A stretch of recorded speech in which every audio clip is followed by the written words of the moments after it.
salaamaaleykum yéen a ngi ak Sala bu seen émission fee mu fi ak feneen am nañu ay trip ñu baxal ko ba mu ñor xom soo leen amee cocotte minute en 25 minutes le tour est joué ñu sax suñu ay pomme de terre gis ngeen ko ba mu dooree teg da ko teg suñu poêle laalaat ci tuuti dëwlin daal di ciy def ay tomates soble carotte poivron jaune ak rouge voilà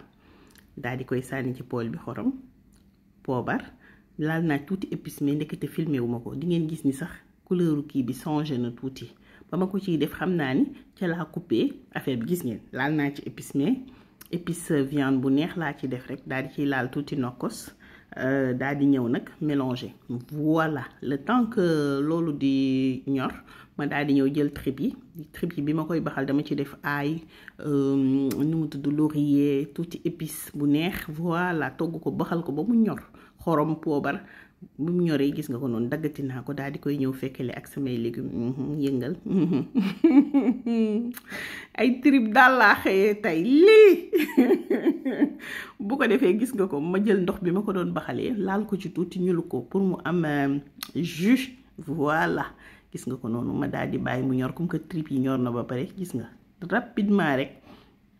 mu ñor xomm affaire bi ñëw tukki ma jël pomme de terre yi sànni ci bu ko defee duma ca yem dama koy ñëw wëlbati waat daal di ñëw laal ci tuuti moutarde mënut a ñàkk daal di ci laal tuuti vinaigre rectifier assaisonnement bi ba mu normal ngeen lekk lu neex mes amours man daal maa romb boucherie bari gis trip yi ma daal di ne xaaral ma jënd ko daal di koy togg mais xam nga ñun suñu culture supp lañ ko tàmm di booleel dugal ci ay daxin def ko ay mbaxal ak genre yooyu noonu mais jamais ñu toggee ko nii mais essayé leen lii fit nag laa am waaye essayé leen lii ay ci mi ngi noonu mes amours lii laa leen indiloon j'espère que li ma leen indil neex na leen bu leen fàtte abonné aimer partager soo leen amee question ci commentaire yi la merci d'avoir suivi bisous.